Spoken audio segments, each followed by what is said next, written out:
Salut à tous, je suis Greg, architecte technique chez Axe Open, et aujourd'hui je suis en compagnie de Stéphane Estevez, surnommé le Monsieur Observabilité chez Splunk. I decided to hack you. Whoever's in control of the exit nodes is also in control of the traffic, which makes me... Bonjour Stéphane. Bonjour Greg. Alors Stéphane, tu nous as confié avant l'enregistrement que tu avais été longtemps côté data center, côté Ops, et que tu avais notamment vu le passage d'un débarquement bare metal vers l'hyperscaling dans le cloud. Donc, tu as vu beaucoup de données, beaucoup de métriques récoltées et leur usage bien évolué au fil du temps. Et on se retrouve justement aujourd'hui pour parler observabilité. Donc, ça va être qu'est-ce qu'on fait des logs, qu'est-ce qu'on fait des métriques, qu'est-ce qu'on fait des traces, un petit peu la place de l'IA sûrement dans tout ça, et surtout, comment on capitalise sur tout ce qu'on récolte pour vraiment et réellement nous aider dans notre quotidien. Alors, avant ça, Stéphane, on a une petite tradition. Est-ce que tu peux nous raconter ton premier projet informatique ou celui qui t'a le plus marqué ? Est-ce que j'ai droit à deux ? Allez, t'as le droit à deux s'ils sont courts. Oui, ils sont courts. Non, le premier qui m'a marqué, c'était marrant, c'est la première fois que je déposais des brevets dans une boîte. Ça a été de créer. On était un peu en avance parce qu'après c'est pas devenu le standard de facto. C'est un peu dommage, mais c'était au tout début d'e-commerce que les gens ne voient peut-être pas, mais j'ai une barbe blanche et les cheveux blancs, donc. Je suis un peu vintage. C'était un proxy qui captait tous les flux et qui permettait de monétiser. Donc tu pouvais monétiser le temps que tu passais sur un site, le nombre de PDF que tu téléchargeais, et t'avais rien à faire sur le site en question. Donc c'était assez génial. Tu posais le proxy en face et tu avais une interface e-commerce. Tu définissais. C'était super. On avait déposé plein de brevets dessus, mais on était un peu en avance. Donc du coup voilà, c'est pas devenu le standard, mais on avait quand même des beaux. Google Analytics avant l'heure. Non, c'était vraiment pour faire du e-commerce de contenu. Donc, on avait beaucoup de journaux, on avait Libé qui était client, etc. Donc, c'était en gros quand on commençait à monétiser les contenus et que les gens savaient pas comment faire, tu posais le proxy en amont, tu disais voilà, moi je vais vendre des forfaits, t'as droit à 5 heures à consulter mon site, ou t'as droit à télécharger 10 PDF par mois. Enfin, tu faisais ce que tu voulais, quoi. C'était assez sympa. C'est vraiment comment faire de la monétisation. Ouais, mais vraiment au début. On dépose les brevets, hein. C'est quand même sympa quand on commence par ça. Ouais, en fait, c'est une boîte française, hein, et on aime bien les brevets en France. C'est une boîte qui s'appelle toujours d'ailleurs, qui a été rachetée, mais qui s'appelait Prosody, et on déposait beaucoup de brevets sur plein de technos. Mais donc, qui est hébergeur aussi, non? Oui, en fait, Prosody avait racheté la filiale de ADS, donc l'agence européenne spatiale, Matra, etc., dont les data centers. Et du coup, moi, je faisais partie du rachat. Donc c'est pour ça, c'est une de mes époques dans les data centers. Ouais. Et je me souviens être intervenu dans les data centers de Prosody lors de mise en prod, tu vois, notamment. Sérieux? Ouais. À Vélizy, par exemple? À Vélizy. Moi j'étais à l'étage au-dessus. Okay. Ça se trouve, on s'est croisés sans le savoir. Et c'est marrant, c'est un petit monde. Et le deuxième, c'est plus une petite fierté personnelle. Justement, quand on parle d'hyperscaler, etc., parce qu'on va venir à l'observabilité un petit peu après. À un moment, on a basculé vers du VMware et puis on se rendait compte un petit peu que les clients, on avait quand même des gros clients. Et les gros clients, on avait un petit peu marre d'avoir à segmenter en fonction de la taille des serveurs, des ESX, etc. Et on avait créé toute une plateforme pareil. Où les clients pouvaient acheter 10 000 CPU, 3 pétas de stockage et 2 téras de mémoire, et les allouer comme ils voulaient à leur filiale, à leur projet, dans la limite après de l'affectation à ce que pouvaient encaisser les serveurs LESX, mais ça permettait de vraiment facturer, gérer les ressources. Et on avait fini finaliste au CBIT, mais donc on était fiers parce que c'est la première fois qu'un service provider était finaliste. Et on avait perdu, c'était Citrix qui avait gagné à l'époque, mais on était un peu fiers d'être arrivé quand même finaliste la première fois. Voilà. Oui, c'est bien. Petites anecdotes, quoi. Par rapport à un gros comme Citrix, c'est quand même plutôt une fierté. C'est quand même plutôt pas mal. Ouais, non, c'était des petites histoires de vieux routards du data center, quoi. Alors du coup, Stéphane, est-ce que tu peux te présenter, toi, en quelques mots? On a vu un petit peu tes fiertés à travers le brevet et puis bon, cette seconde place, ça arrive.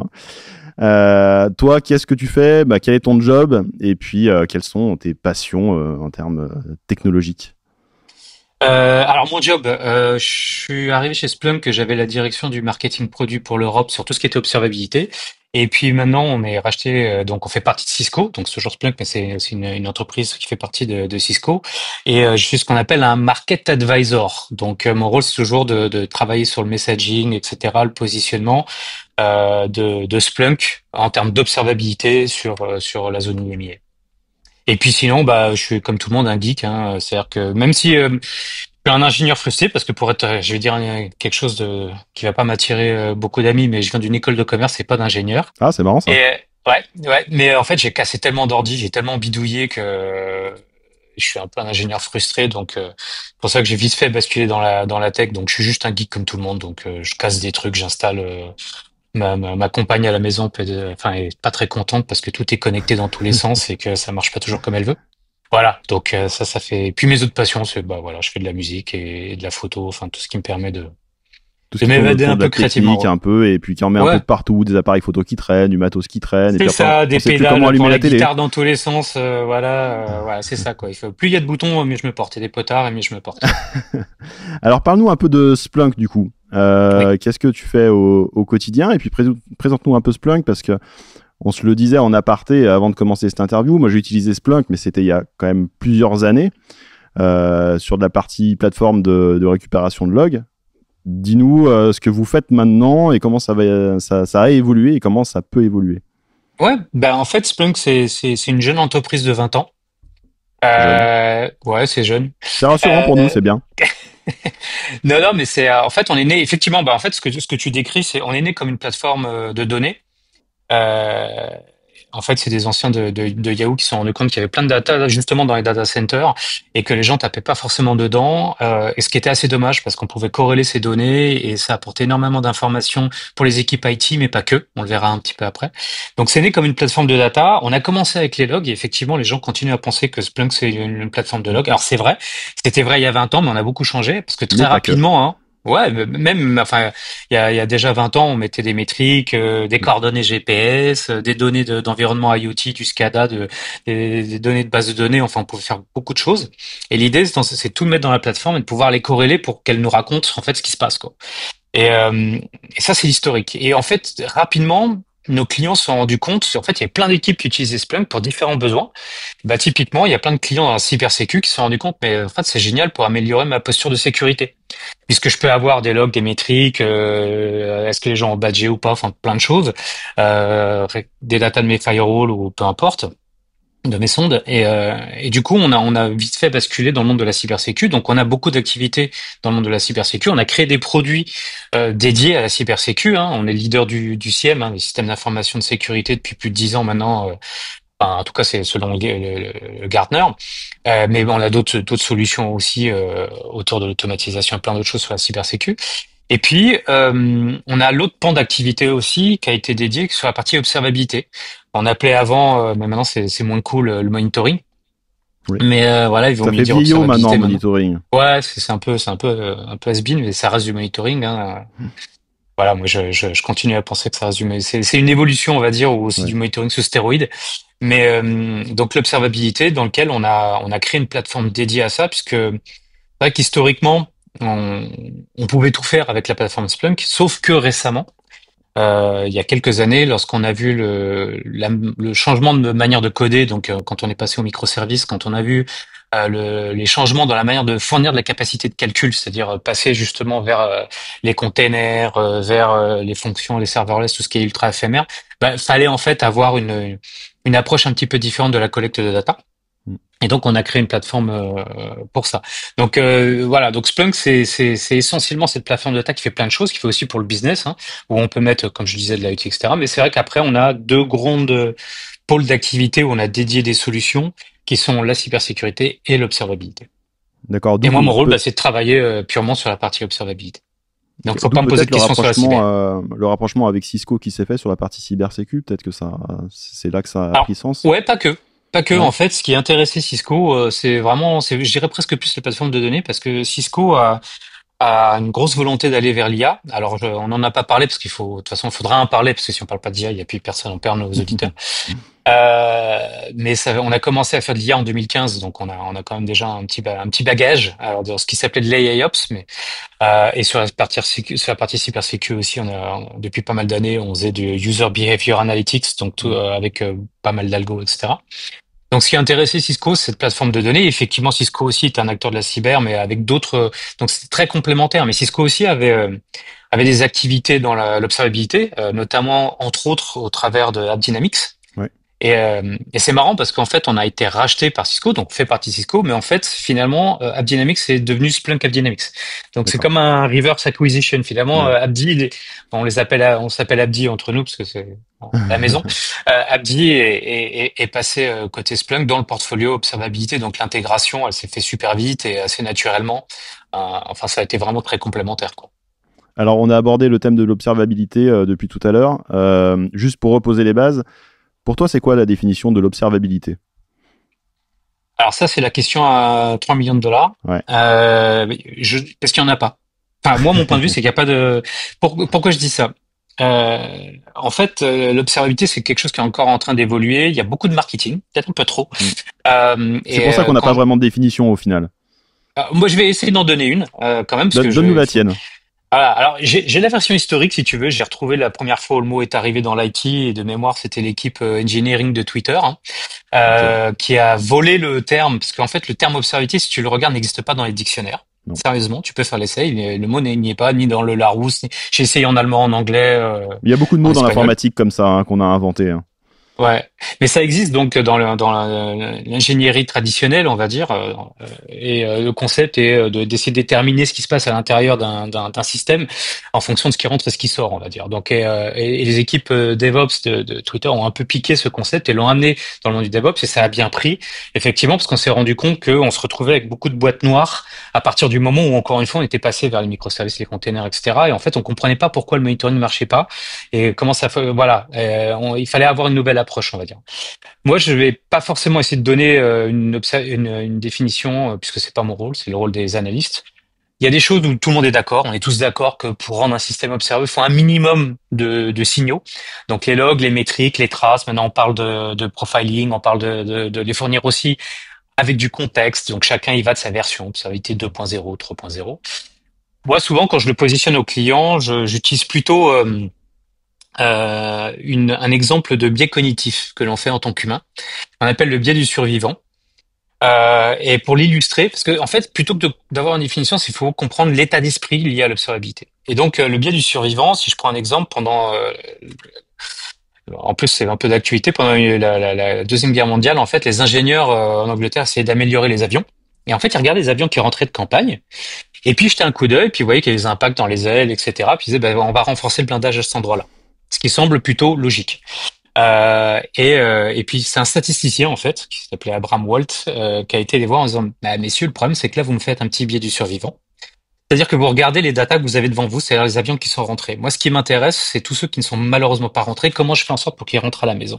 Donc à mon avis s'ils ont été impactés, ils ont été touchés là où il n'y a pas en fait, là Là où voilà. ça va, ça passe. Là où ça va. Et en fait, eh ben, effectivement, en fait, c'est ça, l'état d'esprit de l'observabilité, c'est d'aller chercher ces fameux inconnus. Quelle est la donnée que je n'ai pas, auquel données je dois. Enfin, il faut faire cet effort intellectuel de se dire il y a certainement quelque chose qui me manque et dont je vais avoir besoin pour comprendre mes systèmes. Et typiquement, par exemple, quand on a basculé vers les microservices, vers les containers, etc. Eh ben, on s'est posé la question de dire mais j'ai peut-être besoin de traces, alors que voilà les équipes IT travaillaient plutôt sur du log et du métrique. Les traces c'est plus sur les devs, etc. Se poser la question, on le verra un petit peu après si on parle un peu plus de technologie, on va dire, sur observabilité, pas de la bonne cadence. C'est un truc tout bête, mais c'est bien d'avoir des logs, des métriques et des traces. Mais s'ils arrivent trop lentement, on les capture de manière trop lente, sur des environnements qui sont beaucoup trop éphémères, bah, j'ai pas d'observabilité, puisque je vais avoir des trous dans la raquette, donc je vais pas avoir les données, donc je vais pas pouvoir savoir que j'ai eu un incident, que j'ai impacté les utilisateurs, et pouvoir y remédier. Donc c'est ça, ces inconnus. C'est cette mentalité qu'il faut avoir aujourd'hui, c'est de se dire, quels sont les flux de données, la nature, la cadence, etc., dont j'ai besoin pour ne plus avoir d'inconnu et de m'assurer que j'ai toutes les datas pour comprendre mon système et m'assurer qu'il va être disponible ou sans ralentissement, puisque dans certains cas, le ralentissement, c'est comme de l'indisponibilité. Hein. On dit que slow is the new down. Je mets pas mal de mots en anglais, mais c'est un peu à la mode. Il y a aujourd'hui, enfin, si une transaction bancaire qui met 15 secondes, ça peut en faire des millions. Voilà, donc c'est toutes ces questions-là qu'il faut se poser. Donc pour moi, l'observabilité, c'est ça, c'est la recherche, c'est se débarrasser des inconnus et de pas tomber dans le biais du survivant que tout le monde fait. Alors, l'observabilité, on évite la boîte noire, c'est-à-dire qu'on va essayer d'aller observer à l'intérieur de la boîte noire de ce qu'habituellement on n'avait pas. Et en fait, il y a une base qui revient, c'est quand même la partie data. C'est que Ouais, la c'est base de clairement un problème. Ouais. l'observabilité, sans data, on fait pas d'observabilité. Et du coup, il y a souvent les trois piliers qui reviennent sur l'observabilité, et tu en as parlé, c'est les logs. Alors, historiquement, je pense que le premier à être arrivé, c'est les métriques. Parce que tu me diras si je me trompe, mais pour moi, les métriques, c'est les premières choses qu'on avait dans les data centers, de dire, bon, combien je consomme de CPU, de mémoire, de choses comme Ah ça. bah, depuis Le des plus facile. décennies. Voilà, depuis des décennies. Après, on s'est dit, wow, on a des tonnes de logs, qu'est-ce qu'on va en faire? Ce serait peut-être bien d'en faire quelque chose et de les garder et puis de pouvoir agir dessus pour pouvoir voir ce qui se passe.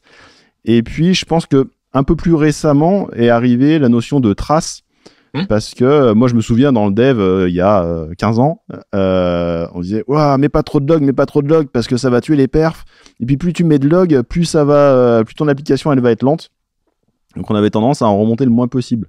J'ai l'impression que maintenant on est un petit peu arrivé à l'inverse, c'est-à-dire qu'on veut en remonter le plus possible pour avoir plein d'infos et en fait on a plus de logs que ce que fait l'appli. Ouais, après il y a ouais, il y a des manières quand même de faire un peu le ménage, mais tu l'as assez bien décrit souvent en fait. Je les séquence un peu comme ça, c'est-à-dire que c'est un peu comme tous les métriques, c'est ce qui va me dire est-ce que j'ai un problème. Voilà, j'ai un CPU qui est à 100%. On va prendre un truc super basique. J'ai un CPU qui est à 100% pendant une demi-heure, ça sent pas bon. Mais ça va pas me dire pourquoi. Donc Ouais. souvent je vais aller regarder, j'ai envie de savoir où se trouve à peu près le problème. Souvent des traces c'est pas mal parce que ça permet un peu de repérer un peu où se trouve le problème. Et puis après j'ai envie de comprendre pourquoi. Et en fait le pourquoi on le trouve généralement dans les logs.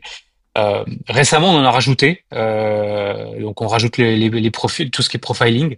Parce que ce qui est important aussi, c'est effectivement, c'est d'avoir au minimum ces trois, quatre si on compte les profils, mais c'est de les avoir tout ça corrélé entre eux et avoir tout le contexte pour prendre une bonne décision. Parce que typiquement, je peux me retrouver, je dirais avec un CPU qui est super élevé, mais la question c'est est-ce que c'est parce que j'ai beaucoup d'utilisateurs? J'ai beaucoup de transactions, donc ok, bah, ça vaut le coup de rajouter la CPU et de mettre la carte bleue si je suis chez Mm. un hyperscaler, super. Mais si j'ai pas les informations liées avec le profiling et les traces, par exemple, bah je vais peut-être prendre une mauvaise décision parce qu'en fait, ça se trouve c'est pas que j'ai beaucoup d'utilisateurs, mais c'est peut-être qu'il y a une ligne de code qui est mal, qui me crée un problème et qui me consomme tout ma mémoire et mon CPU. Donc là, je vais plutôt, au lieu de rajouter la carte bleue, je vais aller voir le développeur en disant, écoute, il faut m'optimiser cette ligne de code parce qu'aujourd'hui, elle est en train de me pomper toutes les ressources. Et puis ça se trouve Donc c'est très bien en fait. Il y a des cas, si je vais plus loin, il y a des cas où avoir 90% d'usage CPU, pardon, c'est pas forcément mal. C'est peut-être que oui, c'est très bien sizé, que ça bouge pas, que ça prend son CPU parce que ça doit le prendre.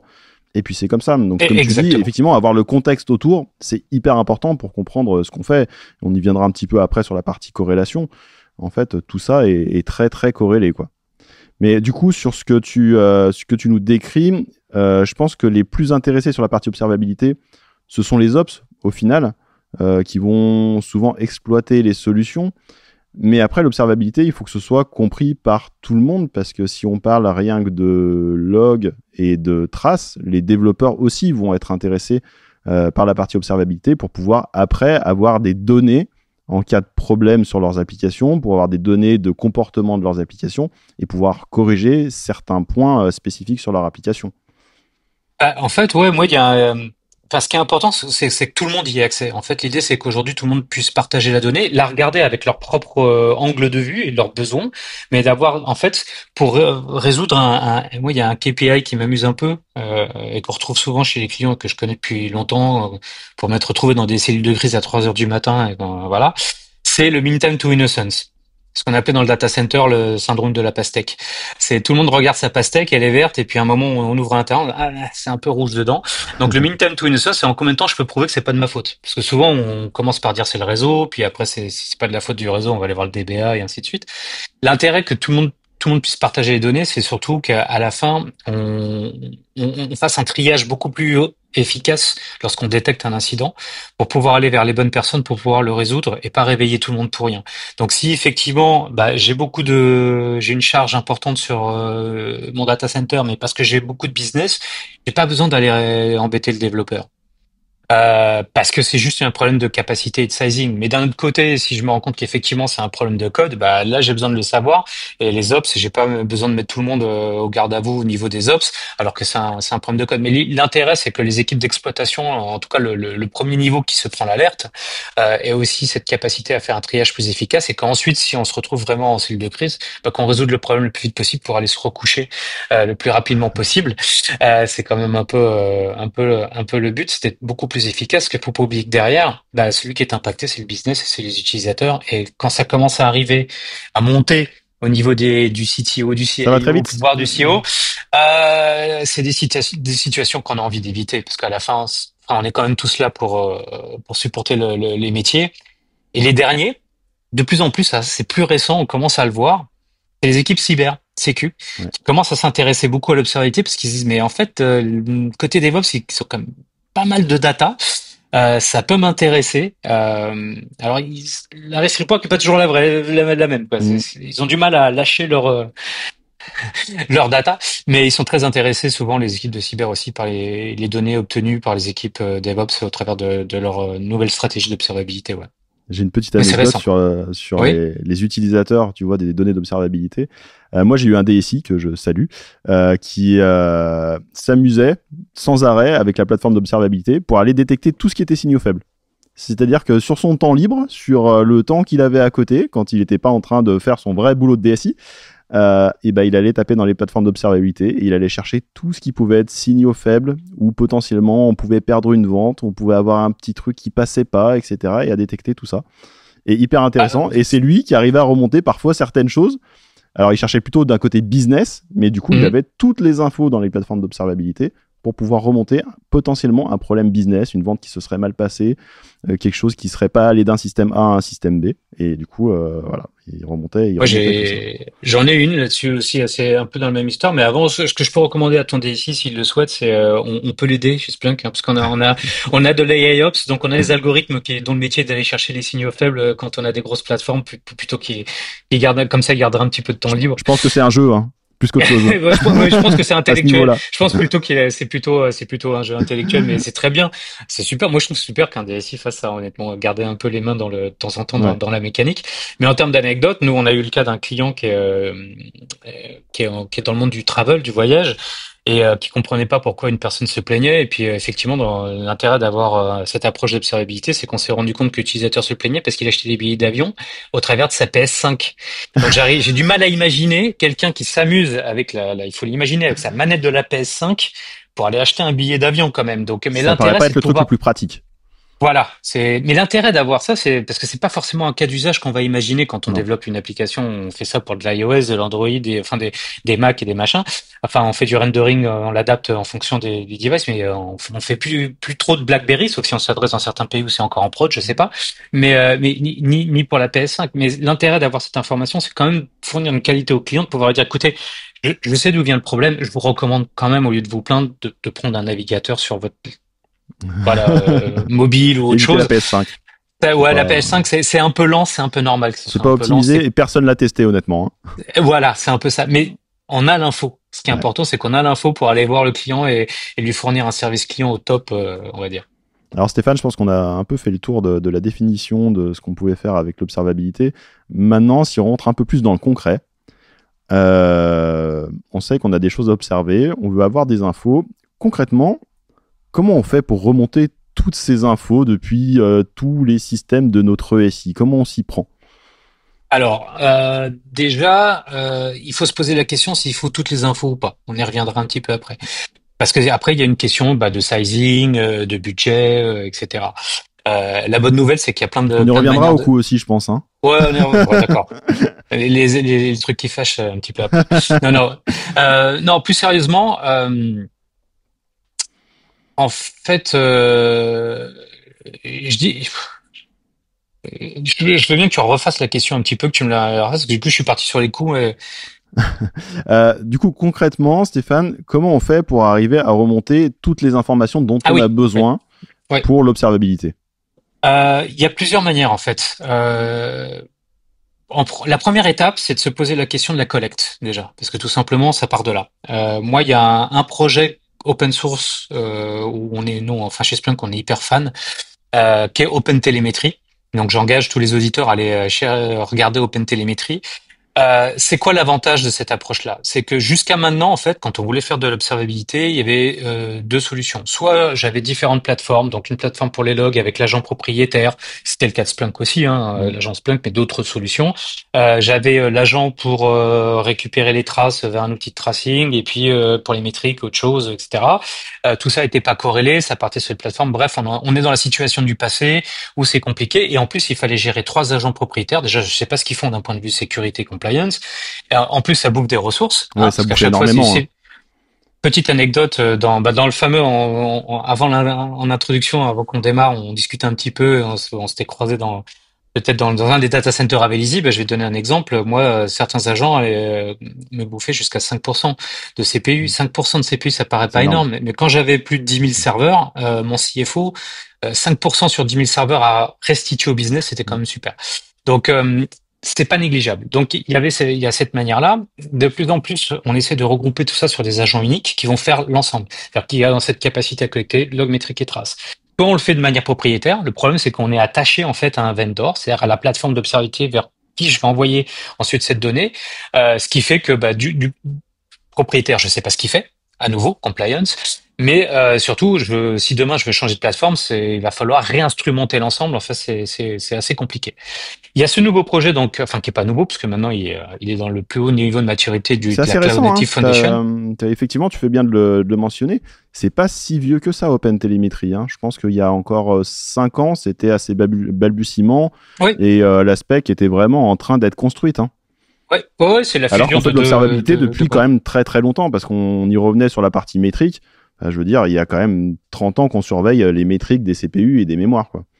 Oui, ouais, non, alors, il y a quelques années, mais aujourd'hui, c'est en train de devenir le standard de facto, en fait, Ouais. de collecte.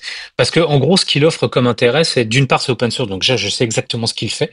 Donc, quand j'ai des problèmes, justement, vis-à-vis de la réglementation ou en termes de sécurité, etc., je sais ce que j'envoie.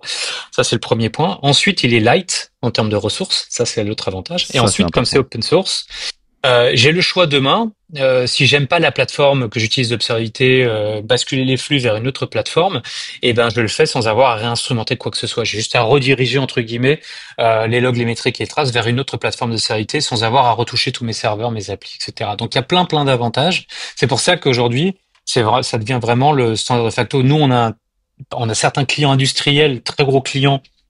Je vais pas nommer le nom, mais c'est facile à trouver dans le pneu, par exemple, qui a fait toute sa stratégie sur OpenTelemetry.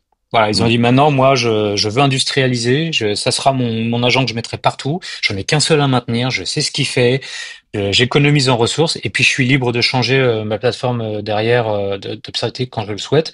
Donc voilà, aujourd'hui, on se pose plus la question. Donc ça, c'est la première étape. Posez-vous la question de bien poser les fondations. Je recommande de regarder OpenTelemetry. Après, le deuxième, c'est vers qui j'envoie ça.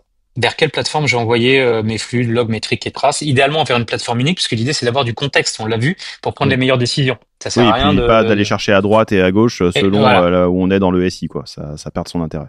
Ça perd son intérêt, il n'y a pas la même, c'est pas normal, enfin, il n'y a pas la même forcément visualisation des data, etc. Donc on perd du temps. Et encore une fois, on se bat, quand on est dans les ops, on se bat contre le temps. Mean time to quelque chose. Ouais. En combien de temps je résous, je détecte, etc. Donc le temps, il est ennemi là. Et là, on arrive sur un autre problème, c'est qu'aujourd'hui, enfin, toutes les solutions d'observabilité utilisent la même terminologie. Et tout le monde dit faire du temps réel. Tout le monde fournit du log métrique et traces. Tout le monde supporte OpenTelemetry, etc.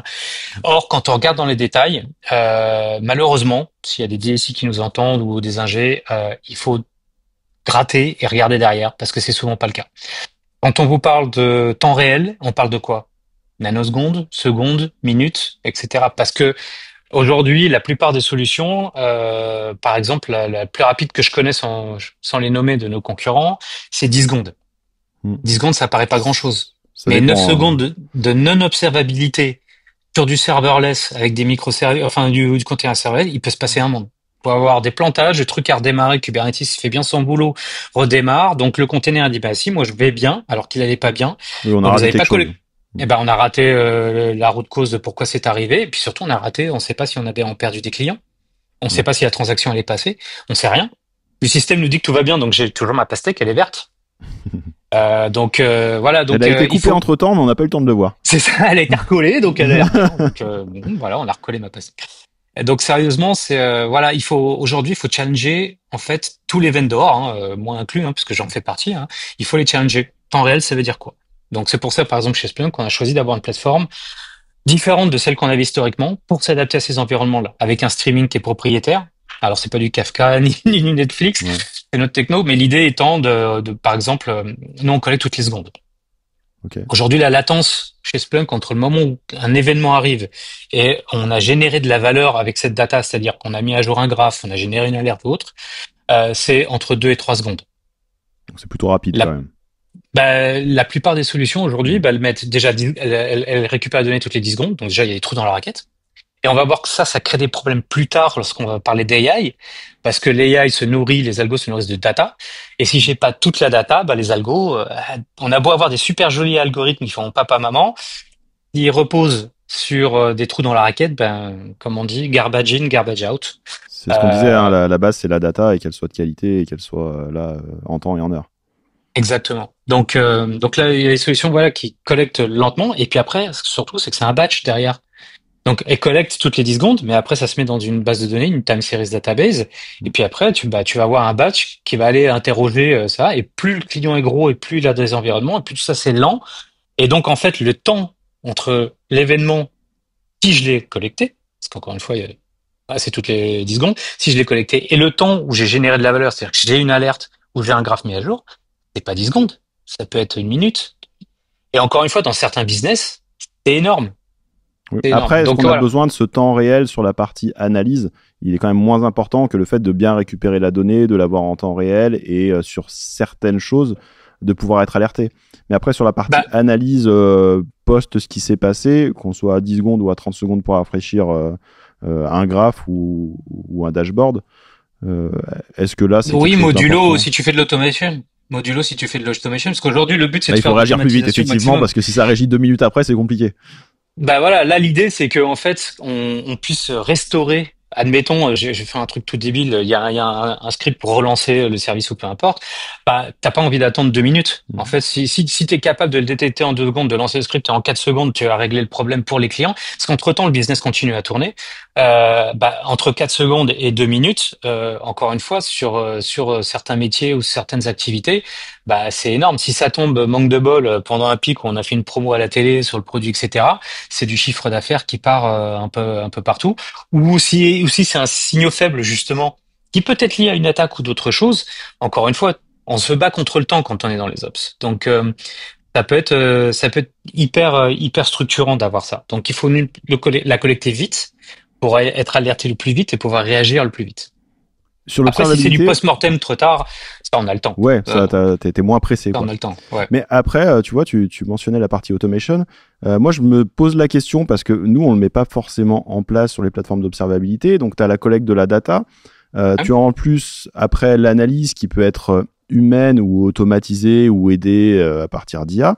Et après, tu as la partie automation pour pouvoir réagir à un événement qu'on aurait observé, à une panne, à quelque chose comme ça, qui fait partie aussi de ça. C'est quelque chose qui est mis en place souvent, de se dire on va mettre de l'automation derrière pour, je sais pas, redémarrer un service à partir de la plateforme d'observabilité. Ouais. C'est parce que on a aussi le doute de se dire bon, alors je fais confiance à la plateforme d'observabilité pour prendre une décision à ma place, de redémarrer un système, de couper un système, enfin de faire une action sur mon SI. Ça, c'est un truc que vous Ouais. voyez assez fréquemment. Sur des process, c'est ce qu'on faisait avant, on a toujours fait depuis des années avec des cahiers des procédures d'exploitation. Oui, on le faisait Euh, humainement. Il y avait quand même un contrôle oh, humain qui était fait avant alors, qu'il y ait une décision. Bon, moi, alors dans les après, data centers où j'y étais, le contrôle humain, honnêtement, les exploitants, il dépendait de la qualité Alors moi, je les ai connus même en version papier. Honnêtement, hmm, dans un process un peu industrialisé, je vais chercher dans mon l'exploitant, classeur. je vais chercher mon classeur, donc là je vais avoir un outil, mais finalement mon rôle c'est de suivre le script entre guillemets. Donc là l'idée c'est que toutes ces petites tâches un peu répétitives, l'idée c'est d'automatiser ces tâches répétitives. Et quand il y a un doute, il y a toujours l'humain est toujours dans la loupe dès que j'ai un doute. Mais ça fait partie des process d'automation. Tu vas le mettre dans tes process d'automation. Nous on le fait aussi beaucoup par exemple dans la cybersécu. Toutes ces petites tâches répétitives d'aller vérifier, j'ai n'importe quoi, tu as un doute, tu vas vérifier la réputation du serveur par rapport au spam spam ou je sais pas quoi. Enfin, je suis pas un spécialiste de la sécu, mais Ouais. voilà, toutes ces petites tâches-là, elles sont complètement automatisées. Elles ont souvent été automatisées. Et l'idée, c'est encore une fois de gagner du temps, parce que si c'est le signe d'une attaque, tu as besoin, au bout d'un moment, de filtrer tout ce bruit ou toutes ces petites tâches, de les automatiser au maximum pour après, lorsque tu sens que c'est quelque chose d'important, bah là, tu vas mettre l'humain dedans pour dire, OK, là, tu me valides ça, et pouvoir interagir. Mais il y a toute une masse comme ça de ce que j'appelle du bruit, entre guillemets, ou Ouais. des choses qu'on peut facilement automatiser, qu'aujourd'hui les clients mettent en place. Et l'intérêt, encore une fois, c'est que tout ça se fasse de la manière la plus rapide possible pour ne pas impacter l'utilisateur final, quel qu'il soit. L'utilisateur final, ça peut être effectivement le consommateur, un administré ou un robot dans une usine. Aujourd'hui, tout est, l'IoT, tout est géré avec des 0 et des 1 et voilà. Donc, dans tous ces cas de figure-là, t'as un intérêt à le mettre en place. Du coup, tu as une assistance, en fait, soit ça prend la place de quelqu'un qui faisait le job d'aller passer le script d'automation qu'il avait écrit, etc., de faire les actions, soit tu as une assistance à cette personne où tu vas lui proposer le fait Nous, on augmente. L'idée, c'est voilà, d'augmenter de parce vous qu'il augmenter. y a tellement de nouveaux services. En fait, c'est constamment en croissance. Je veux dire, est de plus en plus digital, etc. Puis les sites se complexifient aussi. Hein. Moi, j'ai jamais vu des équipes remplacées, honnêtement. Non, non, non. C'est par contre, tout le monde se plaint il y a de plus en plus d'applications, on a de plus en plus de pression des métiers, tout le monde veut développer par-ci par-là, etc. Donc en fait, comment je me décharge de toutes ces tâches d'exploitation répétitives pour me concentrer sur vraiment la QoS que je vais livrer au métier, parce que la charge de travail, elle continue à arriver, quoi. Et on développe de plus en plus et on pose de plus en plus d'applications sur les infrastructures et on change aussi les technos.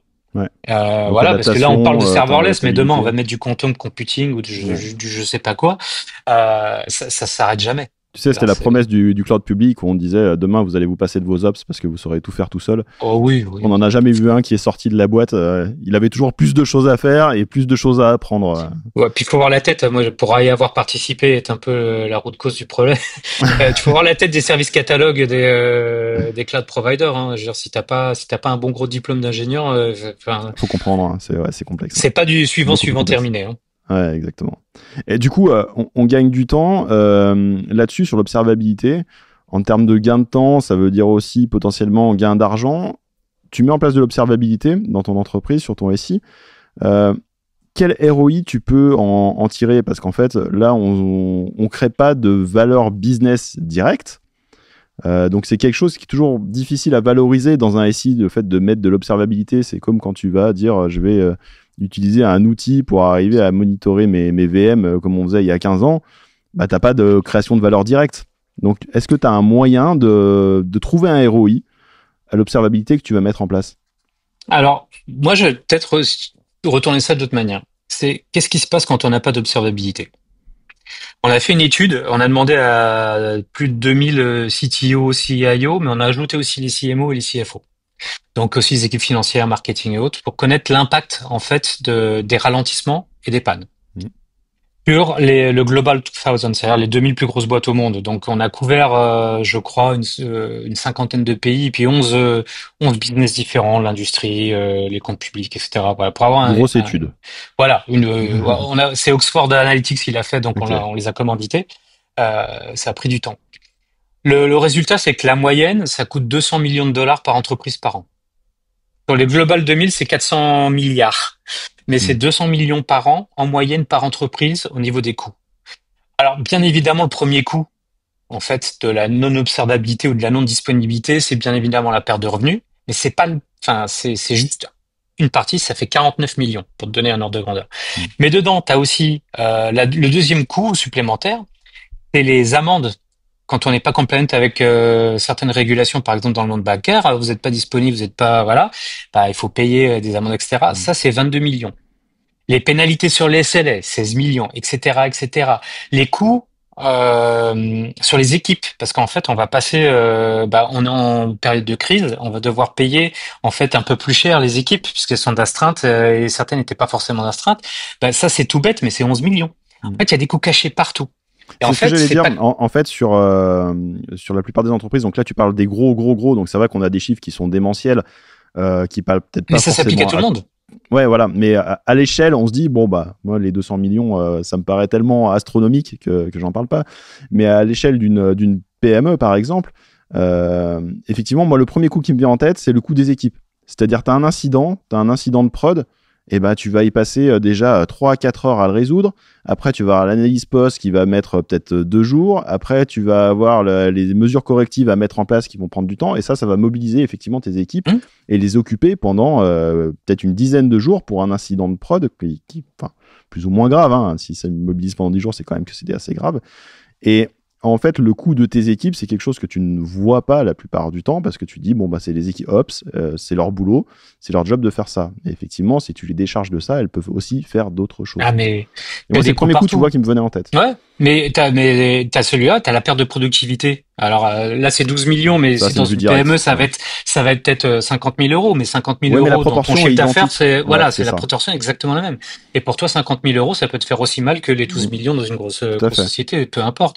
Mais moi, t'as aussi, parfois, tu mets des capacités supplémentaires pour redémarrer ton système que tu vas devoir payer en attendant voilà, tu remontes un système en parallèle, etc. pour voir si t'as pas, si dans un problème cyber, par exemple, etc. Tu dois repartir de quelque chose de propre. Donc voilà, en fait, Complexe. les coûts sont partout. Et ce qui est intéressant, c'est que si ta boîte est valorisée en bourse, et ben c'est redevenir, t'as la perte de confiance, et on a vu en fait beaucoup d'entreprises qui ont perdu une valorisation boursière, ça coûte énormément d'argent aux directeurs financiers, et ben c'est ce qui prend le plus de temps à récupérer. C'est-à-dire que tu regagnes la confiance des clients en une trentaine de jours, et il faut compter 3 mois pour récupérer en fait ta valorisation boursière. Et ça, c'est pour un directeur financier, c'est assez énorme. Donc il faut penser que quand on va dire nous, les équipes IT, on est en période de crise. Ben, les équipes marketing aussi, puisqu'elles vont devoir arrêter d'acheter des campagnes publicitaires pour basculer ses budgets sur recréer la confiance dans la marque et pas capter des nouveaux clients, mais garder les clients que l'on a. Donc c'est plus du tout le même budget, dont eux aussi sont d'astreinte et ainsi de suite. Ils basculent leur budget. Donc en fait, ça les impacte partout. Donc cette étude, elle est encore disponible. Elle s'appelle Cost of Downtime sur notre site si les gens veulent la voir. Mais on a listé, et c'est ce que nous ont dit, c'est les execs, tous les postes comme ça. Donc c'est vrai qu'aujourd'hui, on est tellement dépendant que pas d'observabilité, pas de cybersécu, ça veut dire forcément continuer à avoir des impacts sur les métiers, à tous les métiers, et pas que l'IT qui est bien évidemment c'est les premiers à le prendre en frontal, quoi. Et puis alors, moi, l'expérience que j'ai avec les plateformes d'observabilité, c'est que quand on en a eu une, quand on se retrouve sur un système où il y en a pas, et ben, on se retrouve un peu perdu. C'est comme conduire sa voiture sans dashboard, quoi. C'est voilà. Ouais, bon. C'est ça. On va se prendre des amendes pour vitesse. Avant, j'avais tout. Pourquoi là, j'ai plus rien? Qu'est-ce qui se passe? Du coup, Stéphane, on a parlé un peu de ROI. Bon, globalement, on va pas trop rentrer dans le vif du sujet parce que ça va être un débat assez houleux sur la partie coût de l'observabilité que je trouve démentiel, même si potentiellement c'est justifié. Alors là-dessus, ce que je peux dire, par contre, c'est que aujourd'hui, il y a énormément de manières d'optimiser les coûts en termes de solutions d'observabilité. Alors, je vais parler que pour Splunk, hein, je vais pas parler pour tout le monde. Nous, déjà, par exemple, juste, Stéphane, sur le calcul de coûts, à partir de quoi c'est calculé? Parce que pour moi, c'est calculé à partir de la donnée qui est ingérée la plupart du temps. Non. Ça, c'était avant. Ouais. Ça, c'était avant. En fait, on a. Et ben voilà, je vais bien te poser la question. Voilà. Non, mais on a plein de business models. En fait, ça dépend du projet du client. Donc, ça peut être au volume de données, effectivement, mais ça peut être forfaitaire en fonction de la puissance de calcul utilisée. Ça peut être par siège en fonction du produit, donc nombre d'utilisateurs. Donc, c'est extrêmement variable. En fait, on a créé. Historiquement, on est né il y a 20 ans sur de la volumétrie et c'est encore une idée qui perdure sur le marché alors que ça fait des années qu'on a changé nos business models et surtout on est devenu beaucoup plus agressif pour une raison toute bête, c'est qu'aujourd'hui on est devenu, même si on se considère encore comme une start-up de 20 ans, on est quand même une grosse structure aujourd'hui. On a une structure de coûts notamment sur la partie purement observabilité, parce qu'on peut l'avoir chez soi, Splunk, mais la partie observabilité liée aux environnements modernes type microservices et cloud, on a une telle structure de coûts qu'aujourd'hui on paye pas le tarif chez les hyperscalers parce qu'on est un peu partout au tarif d'un client final et on peut se permettre de le répercuter, donc ça reviendra forcément moins cher au client plutôt que de le faire lui-même. Et indépendamment de ça, on a aussi des pipelines, donc on a des technologies, on fournit des technologies qui permettent aux clients gratuitement de dire voilà, ça je veux le mettre dans Splunk, mais ça je veux le mettre dans du S3 parce que je le veux pour juste de la compliance, alors que Splunk pourra l'analyser quand même. Ça sera pas ingéré chez nous, mais tu vois, je sais pas si tu avais connu ça à l'époque, mais j'avais connu le début de ça, ouais. de federated search, Ouais. tu vas pouvoir aller chercher dans du S3 des données qui sont pas stockées dans Splunk et quand même les corréler, etc. Donc il y a plein de manières d'optimiser. Donc tout ça, ça s'adapte en fonction du client. Donc ça veut dire que ce que j'entends, c'est que l'observabilité, c'est pas juste destiné aux grandes entreprises qui ont un SI Non, monstrueux, absolument pas. Non. et c'est accessible à une PME qui voudrait avoir un petit peu d'observabilité sur Oui. la partie Après, de si service. si t'as 2 serveurs, ça vaut pas forcément Oui, non, mais le coup. Il y a d'autres solutions, mais non, c'est pas forcément lié qu'au très grand compte. très bien. Et alors du coup, si je me dis, ben, je suis convaincu par ce podcast, je suis convaincu par Stéphane, il faut absolument que j'ai de l'observabilité à mettre en place. Comment je vais réfléchir, comment bien commencer en fait sur ma quête d'observabilité. On a parlé d'OpenTelemetry, Ouais. qui était quelque chose qu'il fallait aller voir. Quels sont les autres éléments que tu peux conseiller quand tu veux mettre en place de l'observabilité sur ton SI? Bah, malheureusement, ça dépend toujours du client, de son niveau de maturité, etc. Mais moi, il y a un type de data que j'aime bien, c'est les logs. Forcément. Mais pourquoi? C'est que c'est le seul type de data que tout le monde comprend. C'est-à-dire que tu peux donner des logs à une équipe de cyber, tu peux donner les logs à une équipe IT Ops et tu peux donner des logs à un développeur, tout le monde va les comprendre. Mm. Et tu veux donner des traces à une équipe de cyber, je suis pas sûr. Voilà, ça va l'intéresser Faut pour savoir l'instant au creuser, début hein. forcément. Voilà, c'est chacun. Après, chacun va avoir besoin et son angle de vue et toujours faire ses corrélations. Mais il faut démarrer déjà avec une bonne collecte. Pourquoi? Parce que pourquoi j'insiste sur OpenTelemetry, c'est que une fois que c'est comme une maison, c'est-à-dire ça sert à rien d'avoir des jolies fenêtres si derrière j'ai construit sur du sable. Donc on va construire de bonnes fondations. J'ai ma capacité à avoir la data. Je choisis quelle data je vais envoyer, encore une fois, en fonction de mes besoins, mes coûts, mes besoins réglementaires, etc. Je l'envoie, mais après dans les types de données, je commence peut-être avec log et métrique parce que c'est les plus faciles. Et puis après j'ajoute les traces, puis après j'irai vers le profiling, etc. Donc il faut toujours y aller étape par étape et encore une fois, désolé pour le terme anglais, choisir des quick wins.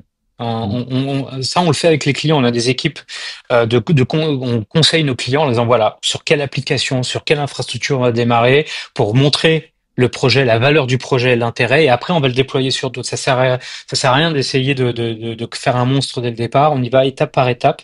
C'est vraiment un processus, mais il faut montrer en fait que ça fonctionne et ce que ça apporte. Et c'est comme ça qu'on va aussi aider à fédérer, parce que parfois il y a l'humain. Il faut arriver à fédérer les différentes équipes et changer les méthodes de travail parfois un petit peu. Donc ça se fait, mais ça se fait en bonne intelligence Alors, avec les écoute, vendors, que ce soit Splunk ou d'autres. Hein. ça me fait très plaisir que tu dises ça parce que je vois souvent des plateformes d'observabilité chez des clients où on me dit mais regardez, on va pas citer de nom de plateforme, mais j'ai ça et ça, et on me sort des plateformes dans lesquelles il y a des données que personne ne sait exploiter. Parce qu'en fait, ils ont mis la plateforme d'observabilité en mettant tout dedans, en alimentant avec le plus de choses possible, mais en fait, on ne peut rien en tirer.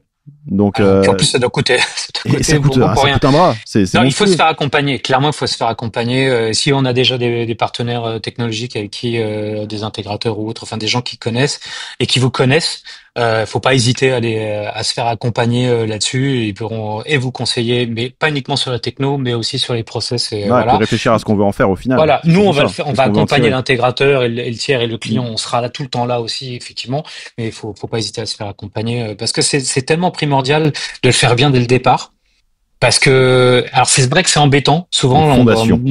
ouais, mais c'est en fait les gens se disent ouais mais c'est embêtant, faut changer les agences, ça prend du temps puis OpenTelemetry c'est l'open source des fois je sais pas. C'est vrai que c'est long, mais hein. en C'est fait vrai que c'est long. ouais mais il vaut mieux s'embêter pendant 10 jours.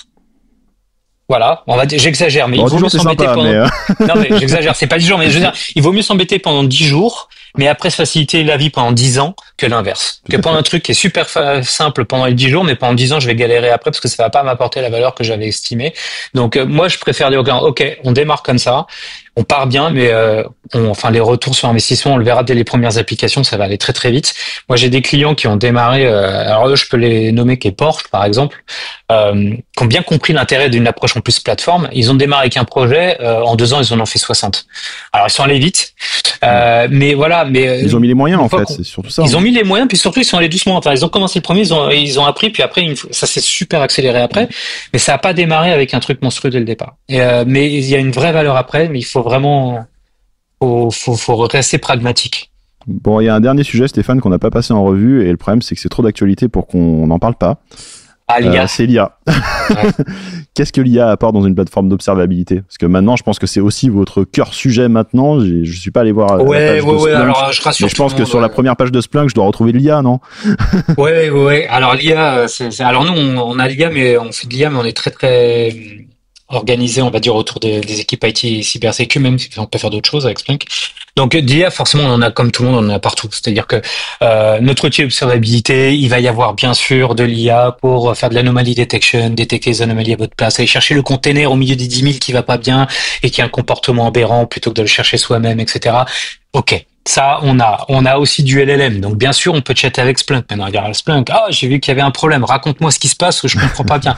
Ah, ben, j'ai vu que cette trace me dit que on a ça aussi. Si les clients du LLM, on sait le rendre observable. Donc, on a tous ces trucs-là. Maintenant, je dirais, de l'IA embarquée. Donc, on la consomme, on s'en rend pas forcément compte. C'est de l'IA embarquée. Après, ce qui est intéressant aussi, c'est que depuis 2015, on fait de l'AIOps. Donc, c'est une discipline un peu qui existe depuis pas mal d'années, dont le but est vraiment de taper dans toutes ces datas pour aller comprendre le comportement.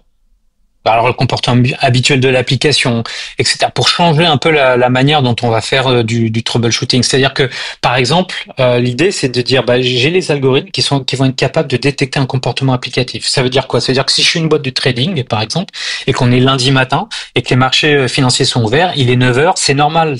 Comme tu le disais tout à l'heure, mon CPU est élevé, mais c'est normal. Ça a jamais planté, mais il faut le savoir. Donc ce que font les algos historiquement, c'est qu'ils regardent dans le passé et se disent, mais c'est un comportement habituel.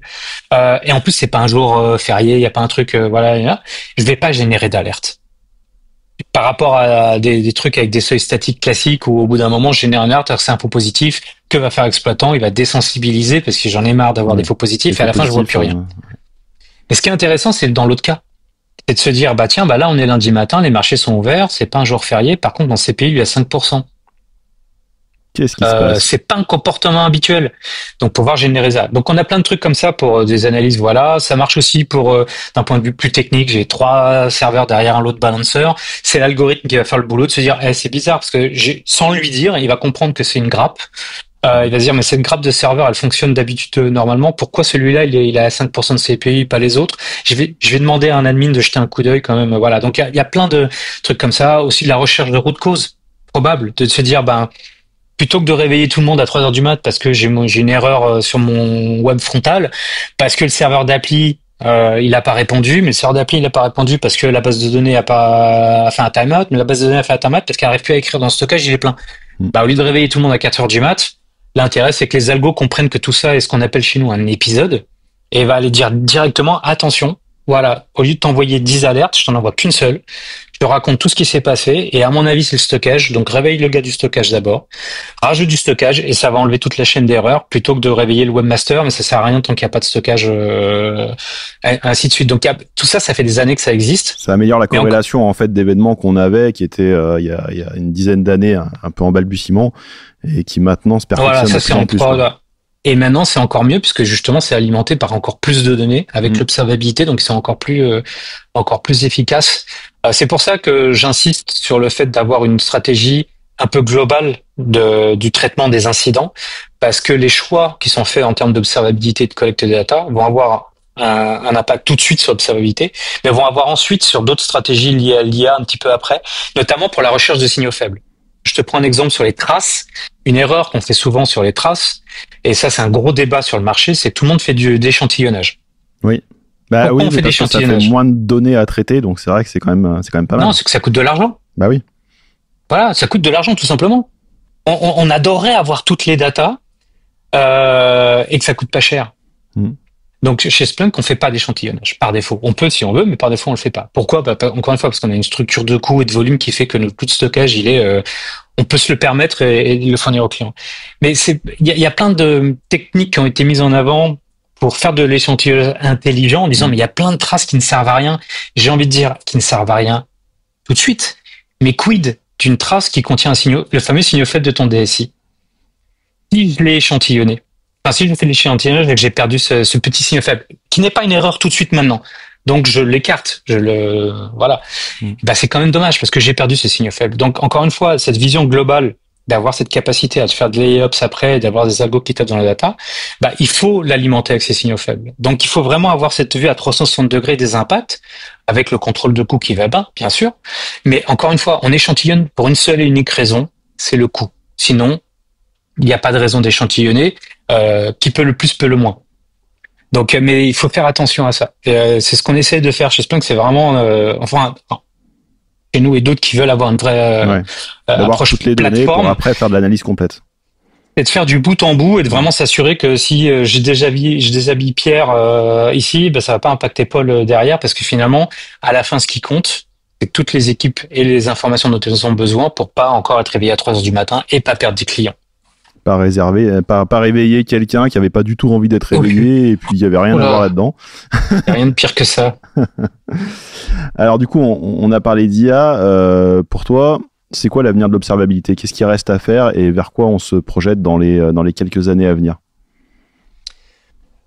Alors là, j'ai pas de boule de cristal pour l'instant là-dessus. On va continuer à utiliser de l'IA. On va généraliser de l'OpenTelemetry un peu partout. Oui, alors alors nous on a fait ce pari pour l'instant. Je pense qu'il est déjà gagné honnêtement parce que OpenTelemetry est devenu le deuxième plus gros projet de la Cloud Native Foundation, qui sont les mêmes qui ont créé Kubernetes, etc. Et qu'au plus haut stade maintenant, enfin il va y avoir d'autres annonces. Je vais pas dévoiler tout sur le prochain KubeCon, mais voilà, c'est vraiment aujourd'hui le stade le plus mature. Et en termes d'adoption, voilà. Il reste le déploiement, la France, qui est toujours historiquement un pays moi je le vois pour couvrir d'autres pays, qui est toujours un petit peu en attente de voir voilà ce que ça prend pas. Avant de déclencher. Ouais, plutôt comparé aux anglo-saxons. Là, on se voit que ça y est, la France est en train, on y passe, on y va, etc. Donc ça devient le standard de facto. Le futur va être surtout en fait maintenant le déploiement sur de plus en plus de casser un peu cette séparation entre le métier et les équipes IT. Qu'on essaye de faire depuis longtemps avec notre plateforme de data, parce que quand avant de démarrer, on parlait justement de Splunk peut faire un peu de BI quelque part. On voit que de plus en plus, même les équipes de développement ne reportent plus forcément toujours. Parfois, certaines reportent maintenant directement au métier, etc. Donc, ce fameux, on attend encore ce fameux DevSecOps. Et le prochain sera peut-être le BizDevSecOps. Voilà, j'en ai inventé un. Super, on se retrouve en 2027 pour le DevSecOps. 2032, où les équipes seront vraiment orientées autour d'un métier particulier ou d'une application métier, où il y aura tous les corps de métier dedans. Je l'ai vu dans certaines entreprises, même alors je vais prendre un exemple anglais, même la sécurité au NHS, la sécurité sociale anglaise, qui ont déjà du DevSecOps vraiment intégré, c'est-à-dire que les équipes sécu sont directement les équipes DevOps, etc. Et c'est pas nouveau. Mais c'est pas encore vraiment partout déployé et il y a encore un peu de travail. Donc je pense que le prochain avenir, ça va être plus dans l'organisationnel. Maintenant, quand la techno est là, au niveau technique, je pense qu'on a tout fait là. Ouais. Au niveau techno, on est bon. On a cassé les silos, on peut regarder la data ensemble et travailler. Maintenant, ça va être plus au niveau des process et au niveau des équipes où il y a un peu de travail encore à faire dans les prochaines années. C'est souvent quelque chose qu'on retrouve un peu de partout. On se dit la technique est en retard, on peut pas travailler correctement. Une fois que la technique est là, on se dit maintenant il va falloir faire quelque chose avec les humains. Bon, après on verra. Après il y a le quantum qui est en train d'arriver, le quantique, les ordinateurs quantiques. Donc ça va un peu être challenging. Peu de temps devant nous quand même. Nous on commence à travailler dessus, honnêtement. C'est vrai. Ouais, comme quand on avait lancé le blockchain pour rendre le blockchain observable, donc il y a pas mal de temps déjà, ou les LLM maintenant. Donc nous on est obligé de s'y intéresser parce qu'on a on a des clients de toutes les tailles, mais c'est vrai qu'on a aussi des grosses entreprises et souvent ils ont des entités digitales qui sont un peu petits gourous qui testent plein de trucs, etc. Qui sont un peu en avance. Et puis on est obligé de les accompagner. Ouais, tout à fait. Bon, merci Stéphane pour cet échange. Merci à toi. Avant de terminer, on a une petite tradition encore une fois. Est-ce que toi, t'as encore alors, on sort de l'observabilité. Est-ce que t'as encore un rêve technologique ou un projet technologique qui te ferait rêver ou toi qui touches un petit peu à tout, à la photo, à la musique, est-ce qu'il y a quelque chose qui te ferait encore rêver maintenant alors que t'as quand même touché pas mal de choses? Alors j'ai touché pas mal de choses, mais comme je les casse souvent. Voilà, même en termes de musique, c'est toujours un peu frustré parce que les outils sont pas si simples. Des fois, je trouve presque plus facile. Mes équipes avant-vente m'ont fait une fois installer de l'open télémétrie. À moi, faut le faire quand même. Donc, j'ai quand même réussi à déployer des agents. Ben, j'ai pas fait plus de mal à faire du mixage audio qu'installer open télémétrie. Donc, j'aimerais bien que tous ces nouveaux LLM, etc., arrivent aussi dans le monde créatif, musical. Alors, pas que l'IA génère la musique à ma place. Ouais, c'est ça. C'est ce que j'ai j'allais dire, essayé. ça existe déjà, mais... Alors, ça fait des trucs pas mal, mais c'est pas très très original. Mais ça, oui. Franchement, ça fait, il y a quand même des choses très sympas. Ah, c'est impressionnant. Mais si ça, enfin, tout ce qui est vraiment simplification et vulgarisation, la partie IHM, interface homme-machine, dire mixe avec ça du avec vocal, ça, enlève de ça. Non, mais le contrôle vocal. Montre-moi un peu plus de reverb ici. Voilà, tu me mets un compresseur à tel endroit. J'en ai marre de faire tout. Voilà, tout ce qui fait gagner, en gros, tout ce qui fait gagner du temps, parce que mine de rien, c'est la seule ressource qui est finie pour nous tous. Donc, je veux faire plus de trucs en moins de temps. Donc voilà, ça c'est mon rêve, c'est qu'on continue parce que je crois pas que là, honnêtement, il y a toujours des pertes. On a toujours peur de perdre du boulot, peur d'impacter.